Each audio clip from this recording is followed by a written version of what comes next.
నాడు యూనివర్సిటీ మంచి భవిష్యత్తు కోసం తెలుగు విద్యార్థులు ఇష్టపడే యూనివర్సిటీ.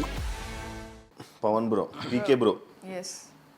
పీకే బ్రోకి ఇష్టం లేని పర్సన్ ఎవరైనా ఉన్నారా? ఇష్టం లేని పర్సన్ లైఫ్లోనా? లైఫ్లో అవును, ఎవర్రా? అంటే మీ ఇద్దరు వైఫ్ అండ్ హస్బెండ్ కాబట్టి మీ ఇద్దరు ఒకరి గురించి ఒకరికి ఏం తెలుసు, ఏ షేర్ చేసుకుంటారు అనేది ఇప్పుడు దీన్ని బట్టి అర్థమైపోద్ది. ఫస్ట్ ఆఫ్ ఆల్ దానికి ఇష్టం లేని పర్సన్స్ అయితే ఎవరు లేరు. ఇది కవర్ లేదు ఎగ్జాక్ట్లీ నాకు అలా ఏముండదు. ఆయన రోడ్ లో పోయే వాళ్ళందరూ కూడా నా అనుకొని కలుపుకునే నేను ఎవరున్నా సరే నా మనసులో వేసుకుంటాను. ఆపోజిట్ ఉంటాం శివ. నేను ఎవరితో అంత మింగల్ అవ్వను. నా కంప్లీట్ ఆపోజిట్. నాకు యాటిట్యూడ్ అనుకుంటున్నారు కదా, నాకు యాటిట్యూడ్ కాదు. పొగరు అంటారు. అవును, పొగరేం లేదు. నేను కూడా అనుకున్నాను దీని మీద. మా ఇద్దరు కూడా పోయింది. మా ఇంట్లో మా అక్కలతో సరిగా మాట్లాడు.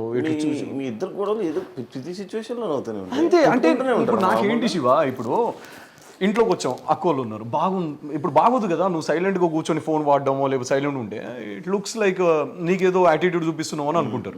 ఒక 2 సార్లు మా ఇద్దరికి ఒక డిస్కషన్ వచ్చింది. నేనేమన్నానంటే మీ ఇంటికి వచ్చినప్పుడు నేను ఎలా ఉంటున్నాను, మీ చుట్టాలు దూరం చుట్టాలైనా కూడా మాట్లాడుతున్నాను కదా, నేను అంత రిసీవింగ్ ఉంటాను. తను ఏంటంటే తర్వాత నాకు అర్థమైంది నిజమే, తనకు తెలిసిన వాళ్ళు అయితే కంఫర్టబుల్ కూర్చొని మాట్లాడతారు, తెలియని వాళ్ళు అయితే ఆ తర్వాత నేను ఎప్పుడు అడగలేదు. నేను ఐ స్టార్టెడ్ యునో తన గురించి అర్థం చేసుకోవడం స్టార్ట్ చేశాను. నేను ఇండస్ట్రీలో కూడా నాకు చాలా మంది హాయ్ బై ఫ్రెండ్స్ ఉంటారు కానీ అంత క్లోజ్ ఫ్రెండ్స్ అయితే నాకు ఇండస్ట్రీలో కూడా ఎవరిని నేను పెట్టుకోలేదు. నేను ఇంత మంచివాడిని అయితే శివ, తను ఇంత మంచిది నిజంగానే. కానీ ఏంటంటే యాటిట్యూడ్ అనే ఒక ముసుగు పడ్డది కాబట్టి జనాలు ఏం లేదు యాటిట్యూడ్ లేదు, చాలా down to it. First of all attitude ఉన్నా మిగతా ఏది ఉన్నా వై పవన్ కళ్యాణ్. నేను I'm not from filmy background, నేను అప్పుడప్పుడే వస్తున్నాను. నేను కాకుండా తనకు నెంబర్ ఆఫ్ ఆప్షన్స్ లైక్ మంచి బ్యాక్గ్రౌండ్ ఉన్న వాళ్ళని షీ కెన్ చూస్ కదా. మీరు దాన్ని బట్టి అర్థం చేసుకోవాలి. నన్ను చేసుకుందంటేనే చాలా మా ఇంట్లో అందరూ అదే అంటారు, చాలా డౌన్ టు ఎర్త్ అమ్మాయి అని అంటారు. కింద కూర్చొని తింటే కింద కూర్చొని తింటుంది. నేను సెలబ్రిటీ అలా ఉండదు. నాతో వస్తే ఎవరున్నా సరే జనరల్ గా అంటున్నా, నేను కంఫర్టబుల్ నేను చూసాను చాలా సార్. మనం కూర్చొని మనం దొరలేము కదా, దొరలేము మనం. కింద దొరలు ఎన్నో చేశానులే కానీ నాలో నేనే చెప్తున్నాను, నాలో వెరీ బ్యాడ్ క్వాలిటీ ఏంటంటే బిగ్ బాస్ లో కూడా చాలా మంది చూసింటారు, నేను ఎక్కువ కలవను ఎవరితో, పర్సన్స్ తో ఎక్కువ వెళ్ళి మింగల్ అవ్వను. నేను నాతో వచ్చి కూర్చొని చాలా బాగా మాట్లాడితే నేను జస్ట్ మింగల్ అయిపోతా వాళ్ళతో. నాకు ఏంటంటే స్టార్టింగ్ పాయింట్ నేను వెళ్ళి వాళ్ళతో ట్రబుల్ వెళ్ళి మాట్లాడడం కానీ ఒక మెయింటైన్ చేయడం కానీ ఫ్రెండ్షిప్ అయినా కూడా ఏదైనా కూడా. నాకు లైఫ్ లో ఒకే ఒక ఫ్రెండ్ ఉందంటే ఆ పిల్ల రాజీ ఒకటే. ఆ పిల్ల చిన్నప్పటి నుంచి ఆ పిల్ల ఒకటే మెయింటైన్ చేసుకొస్తున్నా, ఎందుకంటే తను నాకు కూడా అంత టెన్షన్ ఇస్తుంది. శ్రీ సత్య వాళ్ళందరూ మంచి ఫ్రెండ్సే, హాయ్ బై ఫ్రెండ్స్, అందరూ మంచి ఫ్రెండ్సే. కలిసినప్పుడు కలిస్తే చాలా బాగుంటాం మనందరం. కలవకపోతే మీ ముఖం వెలిగిపోయింది సార్, ఎర్రగా మీ బుగ్గలు. మీ బుగ్గలు ఎందుకు ఎర్రగా అవుతున్నాయి పిలువు అని చెప్పేసి. ట్రిప్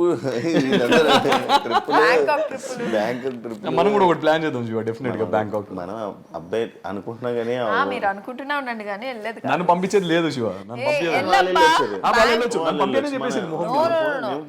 బ్యాంకాక్ ఎక్కడైనా వెళ్ళు, నో ఇష్యూ.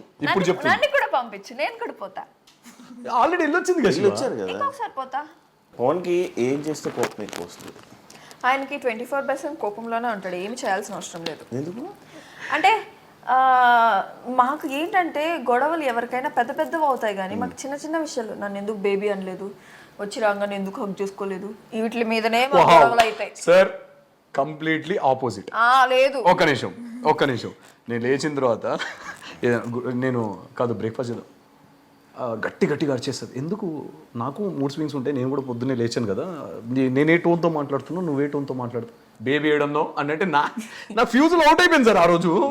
ఇదేంది అని ఓకే ఫైన్ అంటే రోజు అనేవాడు. ఆ రోజు వస్తావా బ్రేక్ఫాస్ట్ కి అని అంటే రోజు కాదు, బ్రేక్ఫాస్ట్ కి వెళ్దాము అంటే కాల్దాన్లో ఉన్నాం కదా, బ్రేక్ఫాస్ట్ కి వెళ్దాం, గుడ్ బ్రేక్ఫాస్ట్ బాగుంటుంది అదే అంటున్నాను కదా. ఇప్పుడు నేను డోర్ తీసి వచ్చినప్పుడు ఇప్పుడు నేను కంప్లీట్ స్వెట్ తో ఉంటాను, ఏది జిమ్ నుంచి వచ్చినప్పుడు హగ్ చేసుకోలేదు అని అంటే ఏంది శివ, నాకు అర్థం కాదు. మనకి కొంచెం డిస్కంఫర్ట్ ఉంటది కదా మనం స్వెట్ తో ఉన్నప్పుడు. That's what I try to convince her. తనకు అర్థం కాదు. నా కోపం వచ్చేది అని అంటే శివ చాలా రేర్ నా కోపం వచ్చేది, అంత ఈజీగా రాదు, చాలా రేర్. అప్పుడప్పుడు కోపం నో వే. సరే ఇప్పుడు ఈ మధ్య కోపం చూసినాను. ఈ మధ్య 4 months నుంచి తగ్గించాడు. యాక్చువల్లీ 1 year నుంచి మా ఇద్దరి మధ్య కోపాలు తప్పాలి. 4 months అసలు నేను రియాక్ట్ అవ్వను. లేదు ఈ తగ్గాడు. నేను ఆల్కహాల్ నుంచి అన్ని కట్ లేదు. ఇప్పుడు మీరు ఇప్పుడు నేను మీతో గొడవ పడుతున్నాను అని అంటే మీ దగ్గర నుంచి నేను ఐఎమ్ ఎక్స్పెక్టింగ్ సంథింగ్, అంటే మీ బిహేవియర్ చేంజ్ అవ్వడమో ఏదో. అది రానప్పుడు నేను మీతో గొడవపడి వేస్ట్ కదా. అంటే వాట్ డు యు మీన్? అది ఏదో అడుగుతుంది. What do you mean? ఇప్పుడు అది జరగనప్పుడు నేను గొడవపడి ఎందుకు? అంటే నేను చెప్పాలనుకున్నాను, నాకు చెప్పేస్తున్నాడు. అంటే నేను మారలేదని నువ్వే మారిపోయావని చెప్తున్నావు. నేను అలా లేదు, నేను శివకి ఎగ్జాంపుల్ మా ఇద్దరిది చెప్తున్నాను అంతే. యా, పవన్ వల్ల ఏమైనా ప్రాబ్లమ్స్ ఫేస్ చేసావా? ప్రాబ్లమ్స్ ఫేస్ చేసావా? పవన్ వల్లనా? చాలానే. చెప్పు ఒకటి. ఒకటంటే కాదు, లిస్టే ఉంది. ఏం ప్రాబ్లం ఫేస్ చేసావమ్మా? చాలానే. చెప్పు చెప్పు. శివ ఎంత మంచివాడు అంటే జూదం అలవాటు లేదు. నేను తనకి ఫస్ట్ చెప్పింది కూడా అది. ఇప్పుడు ఆమె చెప్తుందా? చెప్పు. కోపం వల్ల నేను చాలానే సఫర్ అయ్యాను యాక్చువల్లీ. 1 yearలో 4 monthsలో ఏమీ లేదు కానీ చాలా మారిపోయాము, ఇద్దరం మారిపోయాము యాక్చువల్లీ. సో కాపురం అనేది చాలా సాఫీగా నడుస్తుంది మాది. 1 yearలో పిచ్చిగా కొట్టుకున్నాం. అవునా? అయితే నేను నా ఫ్రెండ్స్ని అడిగినప్పుడు అది వెరీ కామన్. 10 ఏళ్ల రిలేషన్ ఉండి మీరు పెళ్లి చేసుకున్నాక కూడా 24/7 మీరు ఒక ఇంట్లో ఉన్నప్పుడు డెఫినెట్గా చిన్న అవుతాయి. అంటే ఇప్పుడు మీ ఫ్రెండ్స్ని ఏమన్నా, ఆమె ఎవరు కదా ఆమె ఫ్రెండ్స్ని ఏమన్నా, ఇప్పుడు డెఫినెట్గా అవన్నీ అవుతాయి. ప్రతి సిల్లి దానికి కొట్టుకుంటారు. 1 year తర్వాత చూడు కంప్లీట్లీ డిఫరెంట్. అంటే ఈ అవుట్పుట్స్ అనేవి ఎవ్రీ మ్యారీడ్ కపుల్ దగ్గర నుంచి వస్తాయి. నీకే కాదమ్మా, మేమైతే స్టిల్ ఇప్పటికీ కొట్టుకుంటున్నాము. 1 year ఏ మ్యారేజ్ కొత్త కపుల్స్ లో 1 year ఉండే ఉంటాయి. ఎందుకంటే అడ్జస్ట్మెంట్స్ అవ్వడం మధ్యలో కొంచెం ఆర్గ్యుమెంట్స్ అయ్యి గొడవలు అనేది స్టార్ట్ అవుతాయి. మీదే కాదు ప్రతి కపుల్లో ఇంతే అని అంటే మేము అప్పుడు రియలైజ్ అయ్యాము. మేము నవ్వుకుంటాం శివ. ఇప్పుడు అంటే మనము ఎంత చండాలంగా కొట్లాడుకునిందంటే ఈ మధ్యలో దీనికి కొట్లాడుకున్నాం కదా, ఎంత చండాలంగా దీనికోసమా ఇంత రియాక్ట్ అయ్యింది. అసలు అంటే నేను అలా అనుకుంటే అయిపోదేమో, నువ్వు కూడా అలా రియాక్ట్ కాదు. ఇదంతా దీనివల్ల అది కట్ అయింది లేకపోవడం ఎలా అంటే లేదు శివ, అసలు కట్ అవ్వడానికి రీజన్ తను కాదు. నాకు కూడా ఉంది సిచ్యువేషన్. అందుకే రాగానే మిమ్మల్ని అడిగా. ఇప్పుడు ఏమైనా ఎవరైనా ఏమైనా అన్నా ఎందుకురా ఇవన్నీ ఊరిది అన్నావా ఎందుకన్నా. నేను తనని ఇంకొక బీప్ వర్డ్ యూజ్ చేసి, ఇప్పుడు నేను రోడ్డు మీద వెళ్తూ నన్ను ఇట్లా అన్నాడు అనుకో, ఓకే భయ్యా అని చెప్పేసి వచ్చేస్తాను, కానీ గొడవ పడని అన్న. నాకు దానివల్ల గొడవ పడితే, వాడు నన్ను తిట్టిన గొడవ పడితే నాకు ఏమొస్తుంది? అంటే వాడి రేంజ్కి నేను తగ్గిపోతున్నా, కిందికి వాడి మైండ్ సెట్కి నేను తగ్గిపోతున్నా. అవునవును అంతే. సో ఇప్పుడైతే సెట్ అయిపోయాం. ఎక్కువ